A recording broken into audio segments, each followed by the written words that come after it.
Jerry, can you start from the beginning and tell me how this all developed?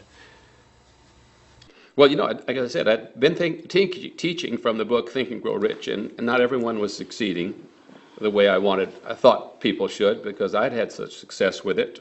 And I was offering everybody, not only that I was dealing with almost, they were not only the same vehicle for success, but the same pathway to success. And I don't want to go into any details on that, but so everyone should have had the same amount of success that I did, but they weren't. And that was disturbing me, and but I knew they should be able to. But so I was looking for something else, and so I'm reading, trying to patch in psycho-cybernetics and Maxwell Maltz's books and Schwartz's ideas and concepts. I'm trying to patch in different concepts to try to find what the missing link was, and we were in a library. Esther and I were in a library in Phoenix with a third friend, and they were just using the copy machine, and I never looked in metaphysical books in that part of the library. But for some reason, I was down that aisle, and way up on a top shelf, I saw a book, and it said Seth, S-E-T-H, Speaks. And it rang some kind of bell, the word Seth, and I took the book down, and here comes those goosebumps again, just all over my body. And I'm thinking, uh-oh, I got something here again. So I told Esther, I said, I got this book. And Esther, again, she doesn't want anything to do with it. I said, well, when I don't just read a book, I mark them up and I tear pages and I turn pages down, and so I couldn't get it out of the library. So I went over. I said, I'm going to go buy this book. And Esther said, what is it about? And I said, well, and she says, well, she would not allow it in the bedroom. That's how frightened she was of just the book itself. Well, there was a picture on the back of it that was very strange, It kind of spooked me, yeah. So, but it was the missing link for me. And so while Esther was sleeping, I would read it, and I'd read it. And then I started putting principles into practice in my life. And then Esther wouldn't let me to read it to her, but I would tell her, well, this principle and this principle. And she'd say, well, that makes sense. Well, that sounds good, and that sounds good. And so that's where we were at, where the next major step in our life came, which I would really like her to explain. Well, finally, Jerry was reading the books. We were reading them every day together and really enjoying them. And we were in a bookstore in Scottsdale. We lived in Phoenix at the time. And we were at a little sandwich shop, and a man sitting next to us just leaned over and said, have you read any of the Seth books? And we had not admitted to anyone that we were reading these strange books. Jerry, when he took them out, he put a Gone with the Wind wrapper around it, So, and so we said, yes, as a matter of fact, that we had been. And he said, did you know that Jane Roberts had died? Well, we didn't know, and it was so disappointing to us, because by then we'd been reading the Seth books for a couple of years, and we thought we would like to meet them. And we tried to find them, but information said their number was non-published, So then, within a couple of days, good friends said to us, we have a tape we want you to hear. And they said that it was channeled, and we didn't know what channeled was. We'd never heard the word before, and they explained that there was a woman that was coming to Phoenix, and that she spoke for a non-physical entity, was the way they put it. And we didn't admit to them even then that we'd been reading the Seth material, but we sort of put it together that it must have been the same process, that in the same way that Jane Roberts was receiving Seth, that this woman apparently received Theo. So we made an appointment, and we went to a beautiful home in Phoenix, and I remember Theo, a very beautiful woman, she just, she laid down at the end of a bed, and just breathed quietly for a little bit, and then a very wise and unusual sounding voice addressed us. Well, I was amazed. I did not say a word through the whole, it was, I think, a 30-minute meeting. I didn't say anything. And Jerry had a notebook full of questions that he had saved up since he said he was 6 years old. So Jerry and Theo just had this conversation, and I just sat back in amazement at what I heard, and even more what it felt like. And so we left, and I said, okay, now I want to go back. And so we made another appointment. We went back the next day, and now I had a list of questions. And so the 30 minutes went so fast, and Jerry used part of my time the second day because he still had more questions. And so at the end of our time, that a little timer went off, which meant our time was up. And I remember feeling disappointed because I was just beginning to relax and get into this. And the woman who was in the room that was operating the tape recorder, she said, well, do you have one last question? Like, do you want to know who your spiritual guide is? We had never heard of that. And I said, well, yes. And so Theo said, we are told it will be given to you directly. You'll have a clairaudient experience and you'll know. And I thought that was strange. I mean, I didn't have any reason not to believe Theo, but I had had no experiences that made me think that anything like that would happen to us. And then I asked if we should bring our daughter Tracy, who was 14, to see Theo. And Theo said, well, if she wants, if it is her asking, but it's not necessary, for you too are channels, which seemed bizarre to me, that something that strange could be something unknown to us. And then I asked what we could do to more effectively achieve our goals. And Theo said affirmations, and gave us a wonderful affirmation that we used every day, still do, and said, meditate. Well, Jerry and I had never meditated. I don't think we even knew anyone who meditated. It reminded me of walking on beds or hot coals, or lying on beds of nails, or people at the airport that stood on one foot with their hand out. You know, it just was weird to me. And so I said, well, what is meditation? What do you mean? And Theo said, sit in a comfortable room and wear comfortable clothing and quiet your mind and concentrate on your breathing. And when your mind wanders, and it will, just release the thought and focus on your breathing. And do it together, it will be more powerful. So we left that meeting, and I don't remember ever feeling better. It was more of a feeling thing that happened to me than an intellectual thing that happened, because it all happened so fast. And so we left, and I remember we went directly home, closed the drapes, put on comfortable clothing, sat in the wingback chairs with an etagere between us because it was just weird, and we were kind of embarrassed to be doing this thing together, you know. And we set a timer for 15 minutes. And so I just did what Theo said. I just started focusing on my breathing, as in and out, in and out. And right away, I felt numb.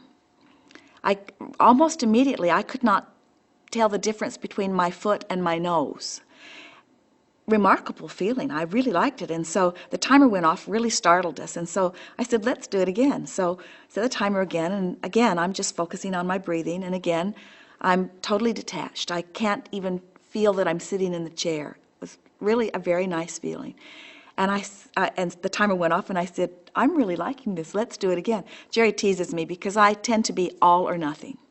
And so we set the timer again, and again, that wonderful feeling of detachment. And right before the timer went off, for the third 15-minute time, something breathed me. It was like I was a billows, and something was pushing the air in and sucking the air out of me. It was incredible. And I guess I was making some noise, because Jerry looked around and said that it looked like I was convulsing in ecstasy. And to me, it was the most remarkable, loving feeling. And then the timer went off. And now my teeth are buzzing, not chattering, buzzing. That energy was so strong. We realize now that that was our first interaction with Abraham. We didn't know it then. And so we meditated after that every day for 15 or 20 minutes. I don't think we missed a day.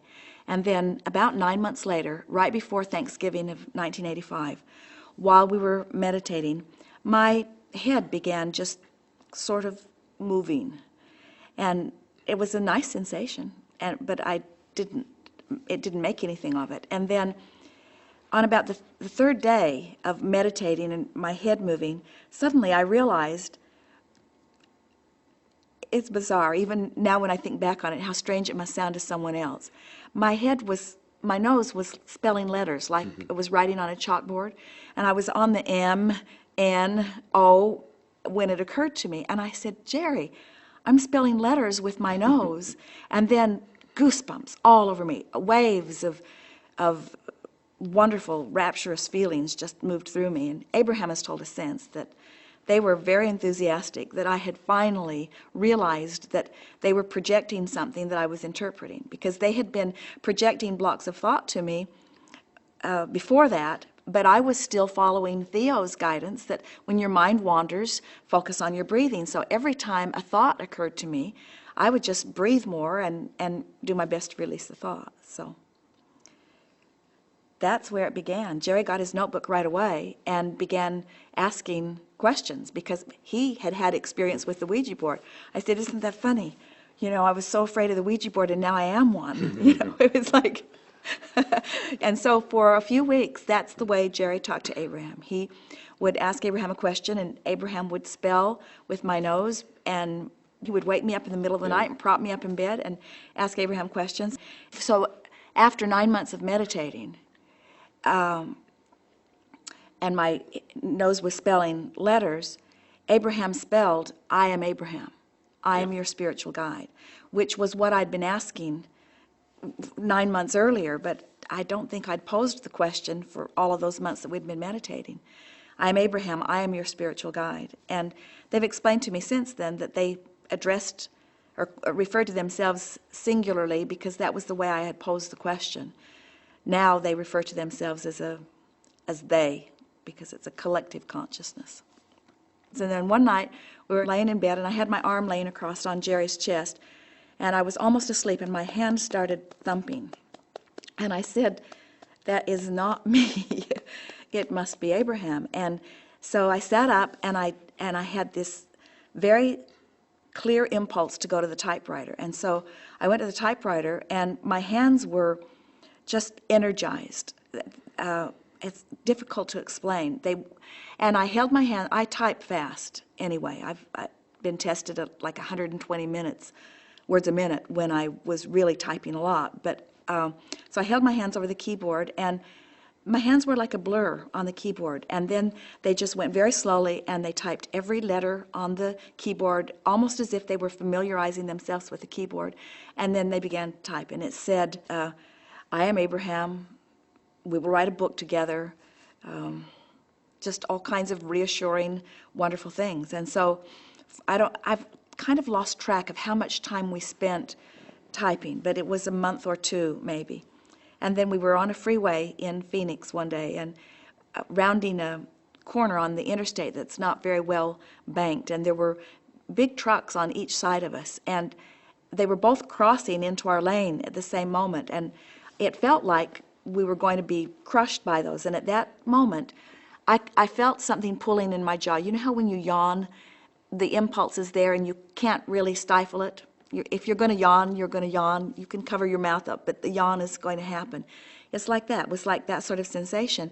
And I could feel, and I said, I think they're going to speak. And then they did. They said, take the next exit. And so we exited the freeway and parked under the freeway, and Jerry talked to Abraham for the first time. In the beginning, because of the thought that was in my mind when I first sat to meditate, I saw them as like a dead person that was really smart. And as time has gone on, I'm realizing that they are infinite intelligence, and that they are as broad or as deep as the question that is being asked. So they no longer feel like a person to me, you know, like you talk to your dead father or someone. They feel like infinite intelligence, although they have very specific personality. I feel their love and their humor, you know, their appreciation of every person that they interact with. Their intelligence, that's probably the best word I would use to describe them. The stage I've reached, and I can't seem to, I see no reason to get past it, I guess. I remember once when I finally discovered the word ineffable. And what the word ineffable means is there's no words for it. And I had, even before this, I had come to the decision that the closer I got to understanding what all that is out there, the less words there would be for it. And yet that's my job. My job is to make words of that. So we're... So don't say that. Well, so to me, it's now at that stage. I mean, I don't have any words for it. I have a feeling for it. and I don't even try to look for what it is. It's like I don't try to understand about how the electricity was created to make all this go around here, the lights and the sound and so on and so forth. I just know I just have to flip a switch, and I trust that the switch will turn the light on. And to me, our work with Abraham is like that. I've lived enough life, had enough experiences before Abraham and with Abraham to feel really, really good about the power of what they're teaching and the value to the individual. Life was really, really good before Abraham. We were very healthy. We had a wonderful relationship. We had a wonderful income. We had a wonderful career, business, fulfilling work to do, something that was really rewarding, something that I just absolutely loved. I thought I would never, ever, ever stop it. I always said if I never made a penny out of it, I'd keep doing it. I loved it so much. Still have all of that, plus all of that. But on the other hand, I now understand life. The big questions are answered. In other words, I understand the purpose of life is joy. Whereas before, I thought joy was kind of like, maybe we shouldn't get too joyous. Maybe we should suffer a little more. Maybe there should be more pain involved. Maybe there's something wrong with me wanting everyone around me to be happy. Maybe there's something wrong with me wanting everyone to enjoy their lives. Maybe that's not the plan. And now I understand that is the plan, that's the ultimate goal in life. Our purpose for being here is to achieve joy. You can use the word joy, but Abraham says in the terms of to feel good. They say that everything that any of us ever do or ever want is for one reason and only. And we may look at those things that other people want as something horrible, but they only want it so they'll feel better. And so that's the ultimate goal for every one of us, is just to feel better, more better. I understand that now. I never understood that. Financially, I had a huge income, but I was uncomfortable with some things that the government was doing with money, that my tax money, very uncomfortable with it. And so Abraham said, does the government do anything with money that you would like them to do with money? I said, oh my, yeah, like, schools and parks and bridges and beaches and I had this whole series. And Abraham says, well, look, mentally, earmark your tax dollars to pay for the things that you'd like to have paid for. And so your tax dollars will go where you want, and let them do what they want to do, and you do what you want to do, and everybody will be happy. And these days, we pay more taxes than the wonderful income that our gross income used to be. We pay more taxes now. And Abraham has guided me, and they guide all of us that way. They see things in different ways, and they can give us another way of looking at something that suddenly makes life so much better. And yet we can still live the life we wanted to live, but it feels better all the time. What would you say, Esther? I would have said everything you said. It was really good. No. I don't, so many things that I didn't understand about things that were happening to other people or even to myself, now they're not mysterious anymore. Now, understanding what Abraham has taught us, now you can look at any situation and at least understand that it is changeable and why it's happening in the way that it is. So that's the biggest thing for me. And I'm not afraid of dying anymore. I'm not afraid of death.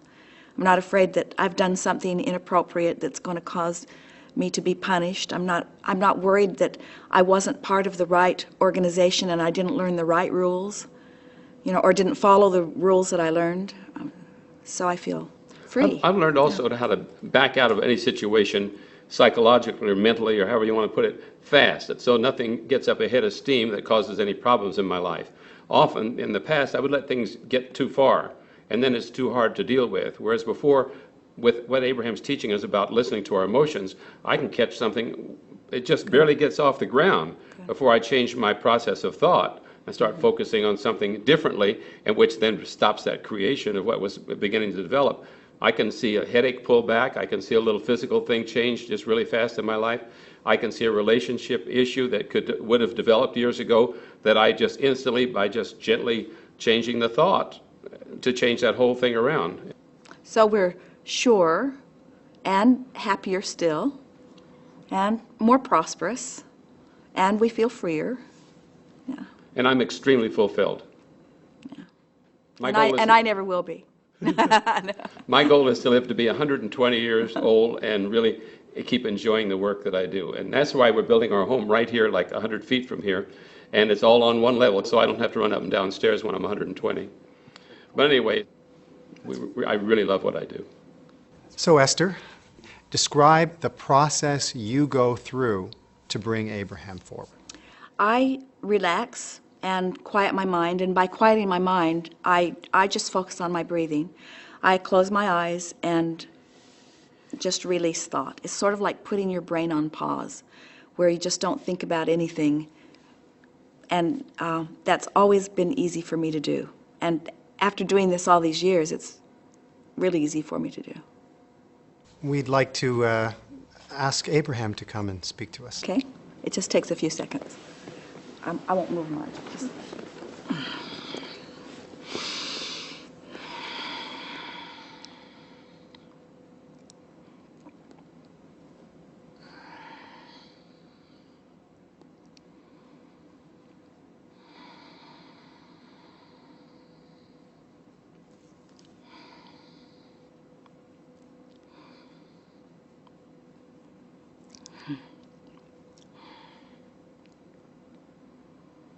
It is nice to have an opportunity to visit. Mm-hmm. Well, I have some questions for you, and the first question I want to ask is, how can we believe this? How can we believe that one person can close their eyes and concentrate and suddenly there's someone else there? Help me with that. Well, we would rather that you believed something even more than that, and that is that not just one person can do that, but all persons can and do. You are all extensions of source energy.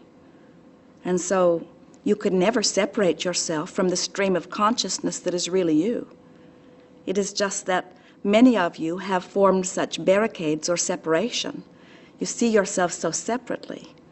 And when you release those barriers and allow who you really are to begin flowing, that's when your life really becomes fun. You cannot separate yourself from that which you really are. Esther cannot separate herself from that which is Abraham. Who and what is Abraham? Well, words are tricky because from your physical format, you are accustomed to seeing things from your physical point of view. But we are non-physical consciousness. We are source energy. We are vibration. We are thought. We are not so different from you. You are an extension of that which we are. Everything that is physical is an extension of that which is source, you see. And so we are just a purer form of the energy that is actually you, meaning we do not have thoughts of resistance that keep us from being that which is a vibrational match to source, while in your physical form, sometimes you do. Have you ever been human? Well, the question has a misunderstanding at its basis that we want to clarify first, and that is to say that everything that is physical is an extension of that which is non-physical. Physical friends often look at life from their physical format and they think, well, it's either dead or alive, so it's either physical or non-physical, when in reality it is always non-physical, and sometimes that non-physical focus is focused into the physical. So the question, have you ever been physical, implies that we are not, right now, physical, while Esther and Jerry and you and so many others are the physical extension of that which we are. It's sort of like saying to your toaster, why don't you be the electrical current also? And the toaster says, I'm the toaster, the electrical current will be the electrical current. And we're wanting you to understand that source energy will always be source energy. But source energy expresses itself in physical form all around you. Why the name Abraham? The process that Esther uses to interpret for us is a process where she receives blocks of thought, sort of like downloading to a computer, if you will, like radio signals. And Esther receives the block of thought at an unconscious level and then finds, also at an unconscious level, the physical word equivalent. So even the label Abraham was a label that Esther fashioned at an unconscious level because it was the best descriptive word that explained easily in one label, like you want your names to be, that which we are. In other words, we are at the heart of every religion that exists. We've been around for a very long time, and so it was just the best name. It also puts us first in the phone book. But is there a way, a proof, something that you could do or say that would prove this is all? Well, we always encourage our physical friends who are sincere in their wanting to know to set forth an intent for something and hold their thoughts upon it and watch how the universe knocks itself out to accommodate them. If you are asking for proof of our existence, that's hard. Esther said, Abraham, there surely must be something. And we say, there is nothing that we could offer in the form of proof that someone would not find a way of discrediting in some way. And so we are not so interested that you believe in our existence as we are interested that you come to adore your own.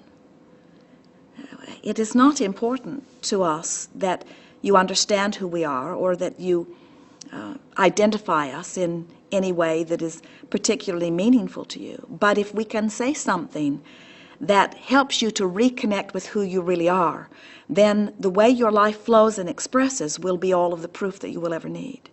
The proof that we would like you to seek and find is the proof that you are a worthy being, that you're blessed, and that good things are supposed to come to you, and that you are an extension of source energy, and that source energy is always there and available to you and flowing through you. We want you to prove to yourself your rightness and your wellness and your blessedness. And so, how do we go about doing that? By recognizing that in this environment, when a desire for something is born within you, that you have guidance that lets you know in every moment whether or not in that moment you are in alignment with your own desire, by utilizing your emotional guidance system to bring you vibrationally back on track with your own desire. When you say emotional guidance system, could you tell me a little bit more about what you mean there? Well, before that will make sense to you, we want to say to you that you and everyone you know, in fact, everything you see, is vibrationally based, everything. And you, in your physical form, are vibration. Your physical senses are interpreters of vibration. What you see with your eyes is a vibrational interpretation. That's why you see. What you hear, even what you feel with your fingertips or taste with your tongue or smell with your nose, these are all translators of vibration. You have another sensor that you are well aware of. You talk about it all the time as physical humans, and that is your emotion. Your emotion is a very sophisticated sensor of vibration. So when you are in any moment giving your attention to something that is causing you to be in alignment with who you really are, in other words, a perfect extension of this source energy, allowing God force to flow through you purely and in non-resisted way.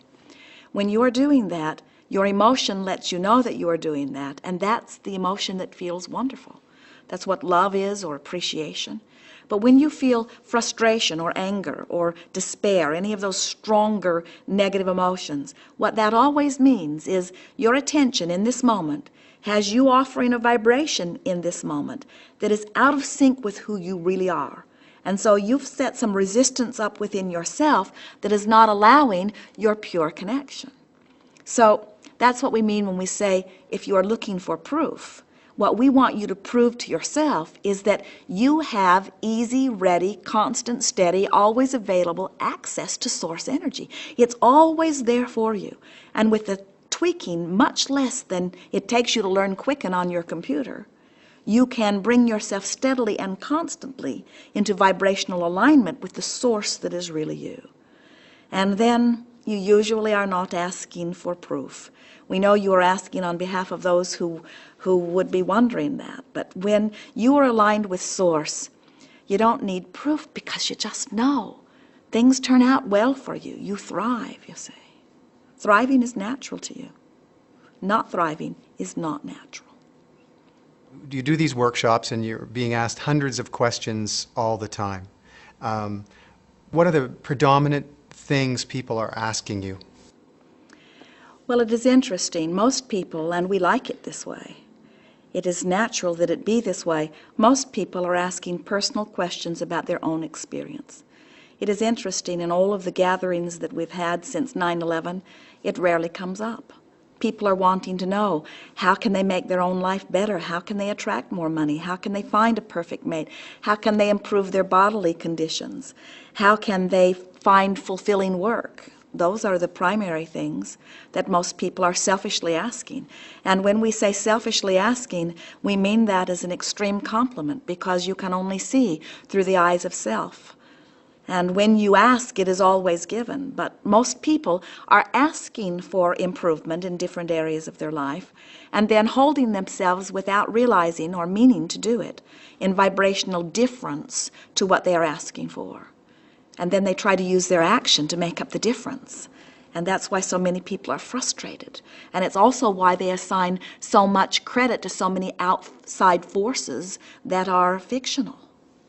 Do people that are asking these different personal questions feel that they've been helped after speaking with you?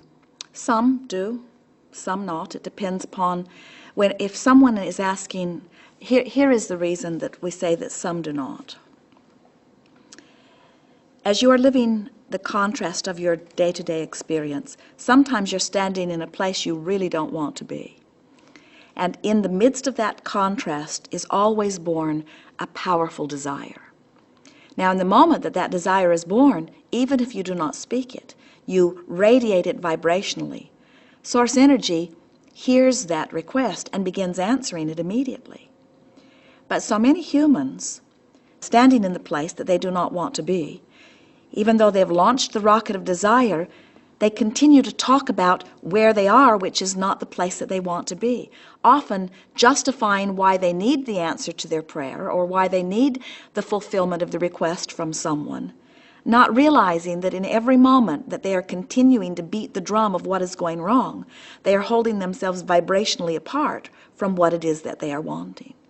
So, if they are patient and willing to listen and willing to practice some of what we are offering, many of them discover that when they turn their attention to what they want and begin speaking of what they want and pretending that it is happening, or imagining that it is happening, or try to remember a time when something like it was happening, as they begin to achieve a vibrational essence with their desire, then the universe gives them the proof that they're seeking.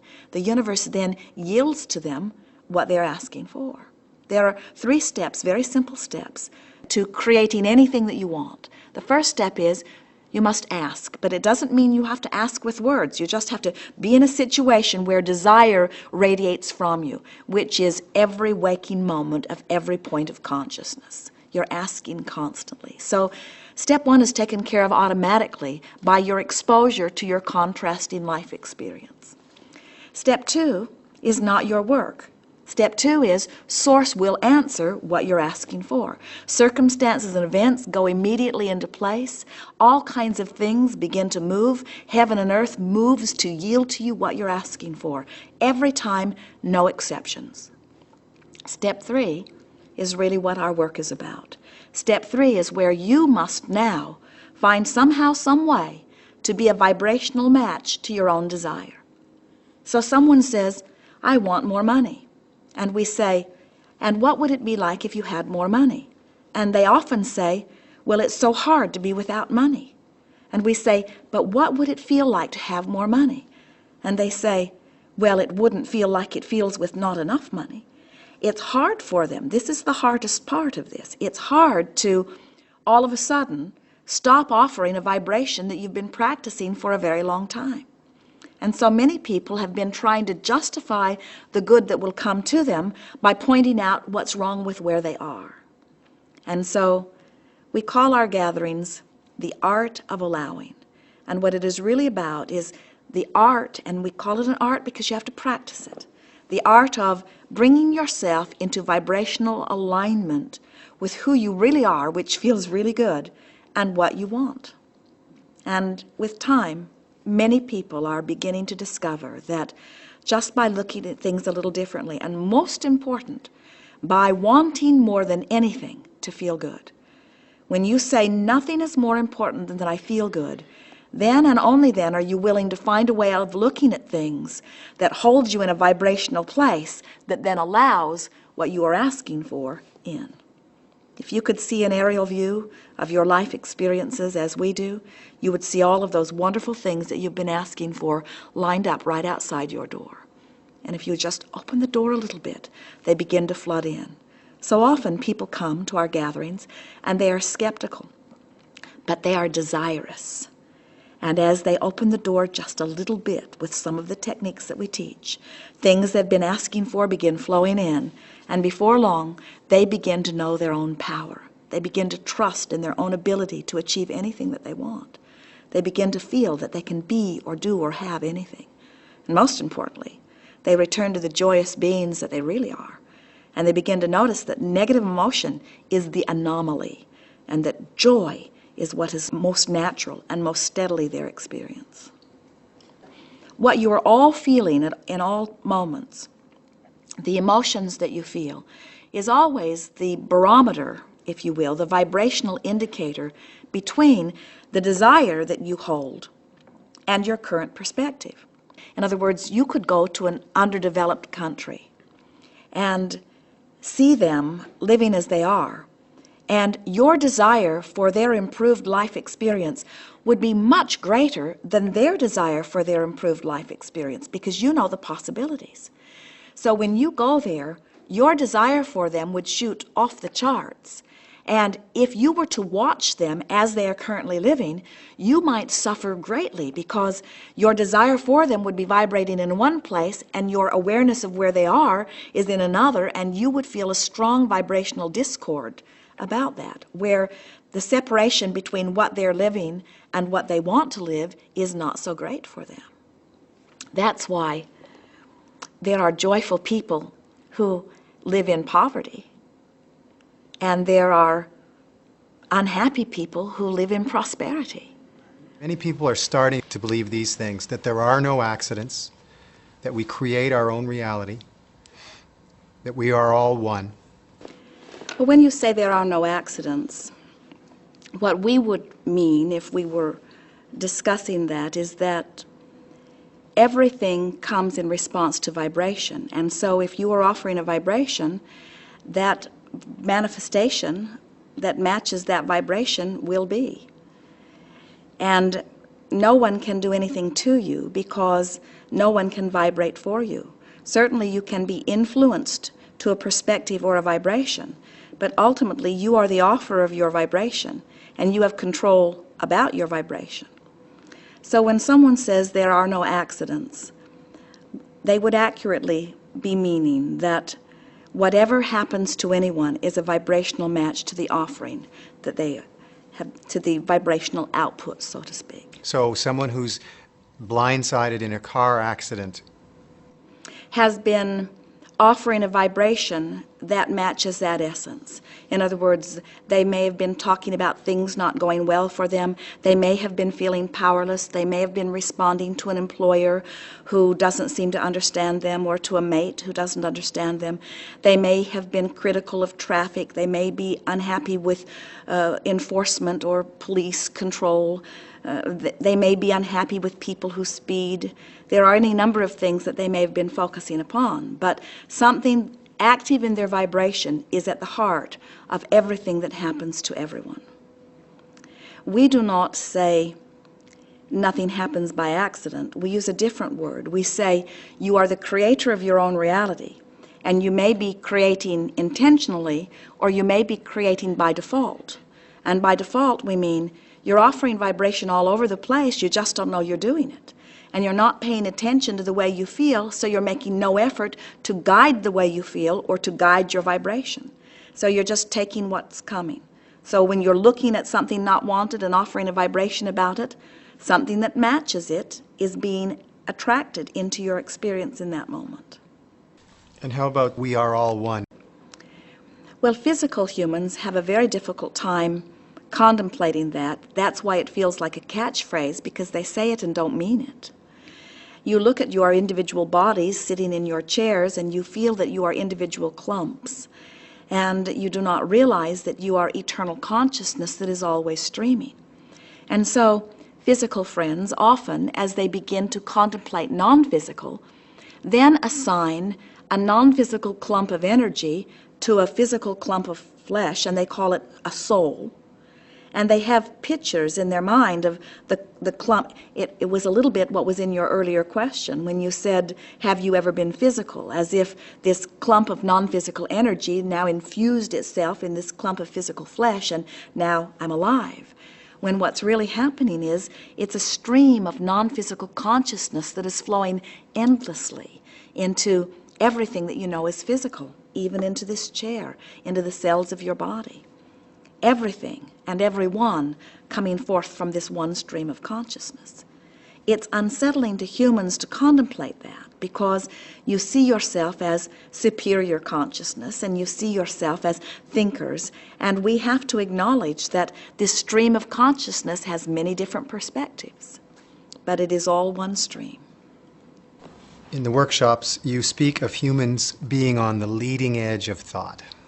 What exactly do you mean?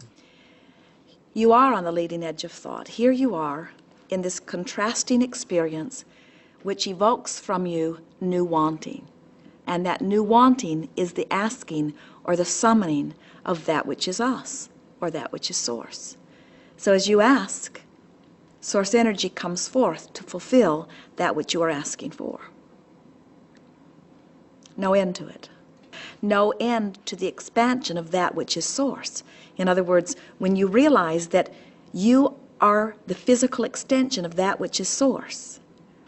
And so here you are banging around out here, developing new desires, and source coming forth in response to those desires.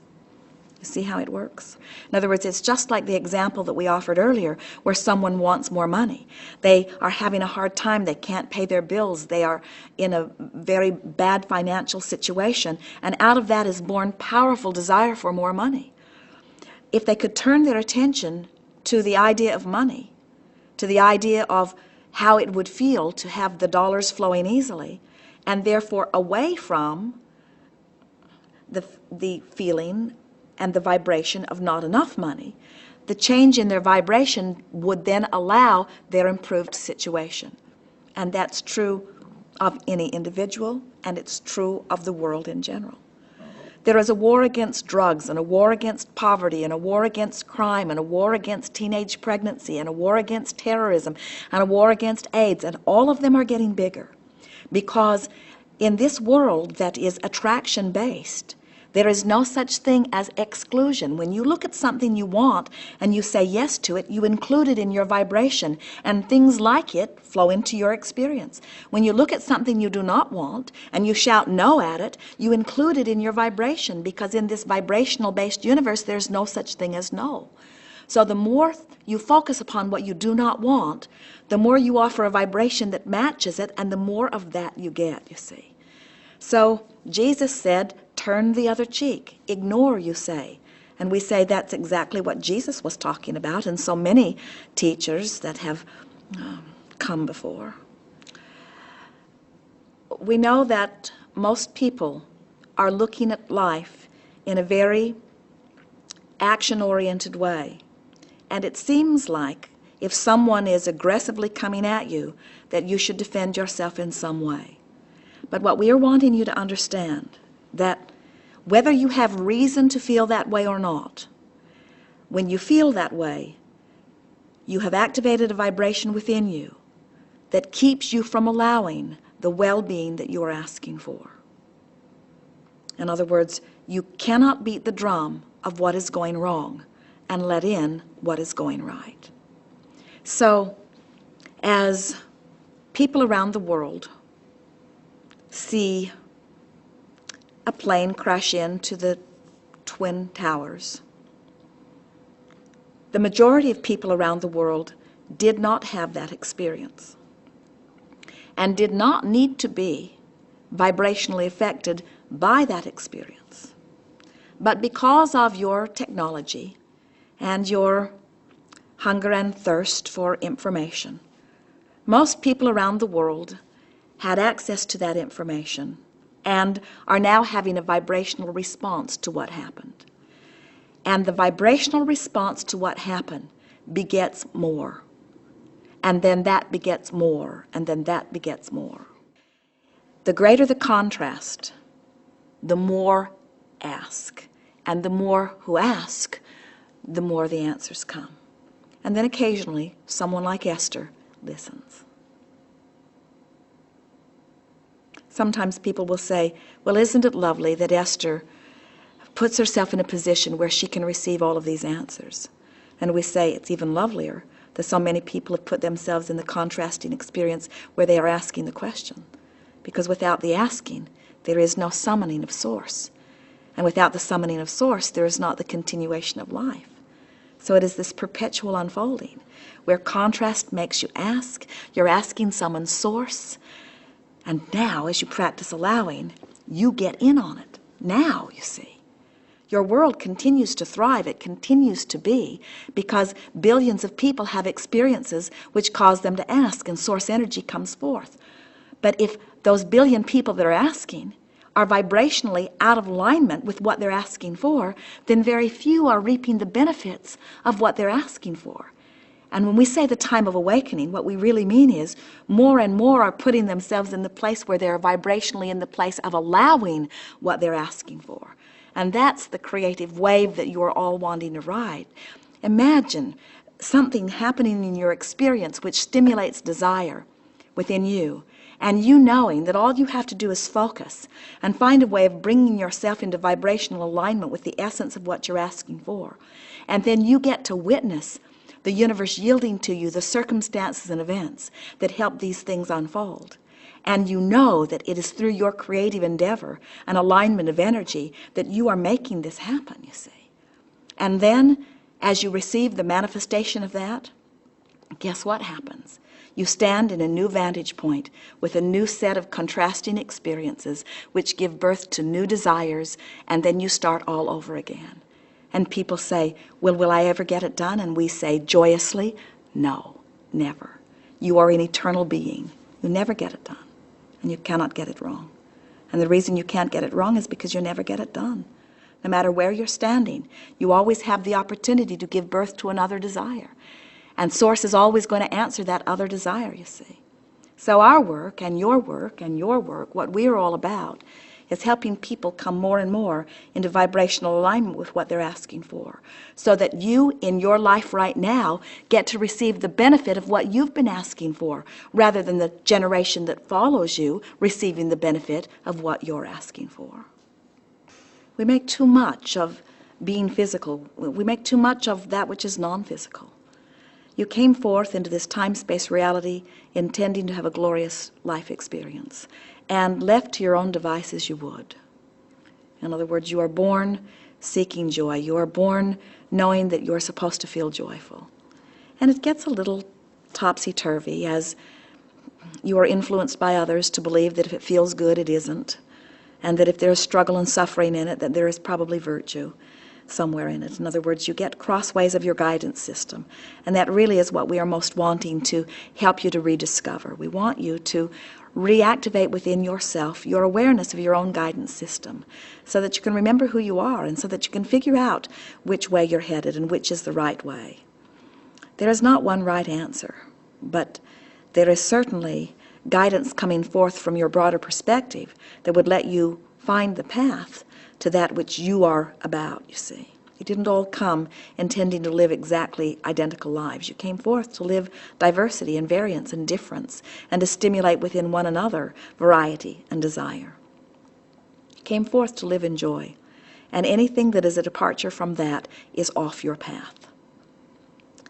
Joseph Campbell, a wonderful man and teacher in your physical environment, gave you the best words that we've ever heard spoken for living your life in the way you intended before you made the decision to come forth. In other words, how you felt coming into this life experience when he said, follow your bliss. If you will follow your bliss, if you will reach for the thoughts and the words and the actions that feel good while you're thinking them or speaking them or contemplating them or doing them, then you will be the being that you came forth to be. But what we notice as we see someone in despair or even in anger, sometimes they can't even get a whiff of bliss. And so our message is, let bliss be your goal, but if you are in despair, then reach for the life-giving relief that anger will give you. And then say to yourself, I feel better in my anger than I felt in my despair, and get some of your power back in doing that. And then say, but I don't want this anger either. I'm on my way to bliss, but bliss is too big of a jump. Maybe I can just find frustration. And then reach for the breath of fresh air that frustration gives you and find it, and then say, I found this frustrating thought on purpose. And it sure feels better than the anger that I felt before. And then about frustration, then start reaching for some hope. And when you find hope, then start reaching for some belief. And when you find belief, then start reaching for some knowing. And before you know it, you're remembering who you are, you see. But you cannot guide yourself by using someone else's criteria. And your criteria is the way you feel. The better you feel, the more on your path to who you are, you see. Good feels good. That's what we want you to remember, and it's what you innately know. And it's not the big struggle that you often think for people to remember that, because while you may have for 10 or 20 or 30 or 40 or 50 or 60 or 70 or 80 or 90 years, maybe you have been far from your connection to source energy, but you are eternal beings who have for so much longer known yourself as joyful beings. So a little dose of it brings your memory back fast. Thank you. It's our pleasure. I was never interested in money. I was just interested in having a wonderful life and being free. I didn't want to work. And I was in love with someone. Now I was going to need money for the first time, because I didn't make much money in show business. And at that point, particularly. And I was doing a show. I was on my way into Montana in a little motel, and there was just this coffee table, and there was this book. It said, Think and Grow Rich. And I thought, well, that's interesting. And I picked it up, and I'm kind of looking through it, and when something is right for me, I get goosebumps all over my body. I get a goosebump if I'm frightened by something I don't understand, like if I'm walking at night and I hear a panther in the bushes, or 4 panthers, or even worse. But something like that, I get a certain kind of chill bump, but I get another kind of thrill bump when there's something that's just right for me, that this is something I should really start paying attention to. Well, that book, it was just like that, just like the hair just started raising up on me. And I thought, whoa, there's something here. And so I asked the motel owner, I said, can I take this book to my room and read it? He says, you can have it. He says, I'm not interested. So, that's what I mean.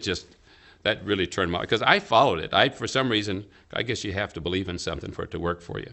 But I really believed it would work. It just made such sense to me. I'll throw you in a side story to that, too, because I think this is really interesting.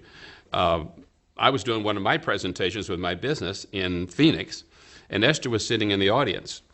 And afterwards she said, because I used to tell stories from the book, Napoleon Hill, the Uncle Darby, and the little sharecropper daughter story.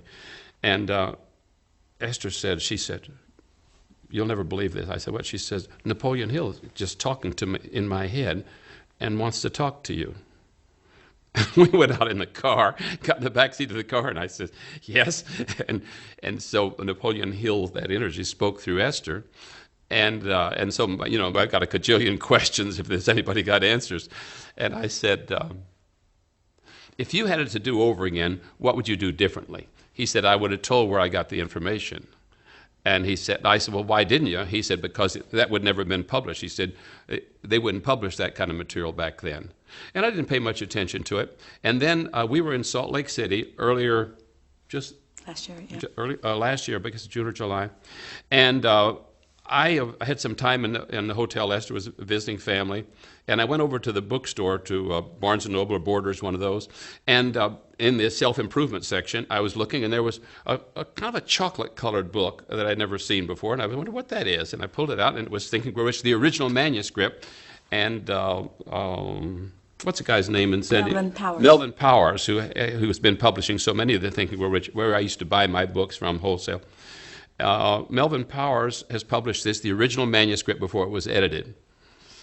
And I bought that one, and I took the one that I had used for all years and got a big yellow marking pen and went back to my room, and I'm marking every change in it, every change. And anything in it that inferred the word vibration, every time that word came up, the editors had taken it out. They never let him use the word vibration in the book. It always came out, like whatever, I won't try to remember how many times. Anytime anything inferred that it had anything to do with the ethers or the essence or anything other than just good, solid physical facts, pretty much that was edited out. And of course, it's still one of the best sellers today of the business books in America. But it made me realize that I could focus on something or anything that I wanted, and could receive it. I built a huge multi-million-dollar operation. I had about 100,000 people in business with me. I set a goal to do that in 10 years, and actually I did it in 9 years. All to that, because I've never had any success at anything before. I just had a good life, but I mean, now I realize that was success. But in those days, I kind of was equating success with some money too, whereas I don't anymore. To me, success has nothing to do with money. It just has to do with how happy. The happiest person is the most successful person, as far as I'm concerned. I just read an article 2 days ago, I think it was, and they checked the happiest people in the world, the happiest countries, and the happiest country is one of the poorest countries in the world, Nigeria. And this country, one of the wealthiest countries in the world, the United States of America, is 26th or 27th. I don't remember what the rate was. I just remember Nigeria, which you would think they shouldn't be that happy. They don't have all the goodies a lot of other people have in the world, but they are the happiest people. So anyway, so much for success. I'd like to switch to you, Esther, and maybe you could tell us a little bit about your childhood. Well, I certainly would not have been interested in anything that was metaphysical. You know, I went to Sunday school, and we learned about the devil, and mostly about the devil, I think. But I wasn't much of a thinker about much of anything. I was happy, and playful. Lived in a little town in the Rocky Mountains, and Jerry and I met in Fresno in 1976, and a friend I had worked with invited me to a business presentation, and Jerry was the person doing the business presentation. I was working as a bookkeeper and didn't have enough money, and so I remember the idea of earning an extra $400 a month sounded just fabulous to me. So I can remember telling him if I could buy a new pair of eyelashes every week, I'd be really happy, That was the hook. But you were fun. What I remember was that presentation, she was just fun. She laughs easily. She has a great sense of humor. She makes fun constantly, but no fun that hurts anyone. She makes fun in a nice way that never leaves anyone feeling less than. I speak of, I think about it occasionally, that I've been as poor as a human can be. In other words, we've had no food. I've seen mother cut the fences to let the neighbors' cows in to milk them. So there's milk for my little brother, and what fish we could catch and frogs we could catch out of the creek. And I've lived from that to being, worth millions. I've been so sick so many times that they said I was going to die back as a child. To have such perfect health, I haven't been to a doctor. I haven't had a physical examination. I'm just so healthy, my whole adult life. I've been through just such aggressive, negative relationships, fighting and battling, and that to having this relationship that Esther and I have that's just so spectacular. And I have so many friends. And so I'm bringing that up because it's important, I think, to know that we are capable of changing, that nobody's locked in where they are. As a kid, I remember once I slept in one chicken house, and my mother and brother and sister slept in another chicken house. and they were building a barn. We finally moved into the barn, but the house had burned down, the little house we lived in. And so, but I had a Winchester rifle with a little raised peep sight on it that I used to shoot things as they flew by the window, you know, from the chicken house. I lived at, you know, the chicken house like a stall. You could open the top door, and there's no heat or anything. It was just up in Arkansas, up in the northwest corner of the Ozarks. And I'd kind of shoot things. And I used to play suicide, where I'd take this rifle and I'd put the barrel in my mouth, and I'd put my toe in the trigger and go click like that, just for fun.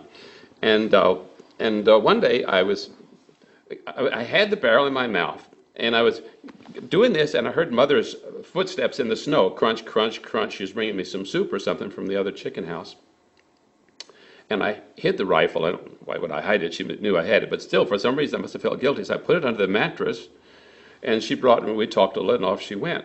And as soon as I got through, I pulled my rifle out, and I threw the bolt open like that, and a live shell popped out. And I thought, oh, that poor little boy, you know, he just couldn't stand life any longer. He just had to take his own life. It wasn't that. It was just a stupid little game I was playing. And the only thing that saved me was hearing Mother bringing soup at that particular moment. It made me decide not to pull the trigger. But it wasn't I wasn't trying to kill myself. I wasn't even unhappy with my life. I wanted to live. But in that same segment, that period of that time, I said to God, God, if you'll let me live through this winter, I'll give my life, the rest of my life, to you. So I think, and I don't know what came first, the chicken or the egg on that, but for some reason, it's still, you can tell it's still in my mind. It's something, and I remember not knowing what to give my life, what direction to go. I remember taking an aptitude test, and the psychologist said, you know, we answered 500 or 600 questions. He said, first, you should be a minister. Second, you should be a teacher. Third, you should be a social worker. And I said, well, I can't be a minister because I don't believe in any one religion, because I'd tried about 8 or 10 of them, or 12 of them by the time I was a young adult anyway. And I couldn't find anyone that I could be 100% for, that I could say the rest of them were all wrong. And every religion I went to said the rest of them were all wrong. So anyone I had to belong to, I had to say they were all wrong and I was the only right one. And I couldn't bring myself to do that. You know, I couldn't find that one that I'd say they're all wrong, because my mother's Catholic. So for me to say Catholic's wrong, then I have to say, my daddy's right, the Methodist or Presbyterian, whatever he was. Either, you know, I just couldn't play that game. That's one of the advantages, I think, of being from a Navy family, where we just moved and moved and moved, is I was never locked into any one set of beliefs. And so, anyway, there's something in that I really wanted to be to help other people. I remember thinking, as a kid, I had a radio show in New Orleans with a high school, and that was a dream, to have a radio show someday where I could play beautiful music and have wonderful, uplifting sayings, you know, played over the radio. And I told Esther the other day, I said, now we've got this wonderful, beautiful, uplifting music, and now we've got these books and these cassettes and this material going out through the world, and we're doing radio shows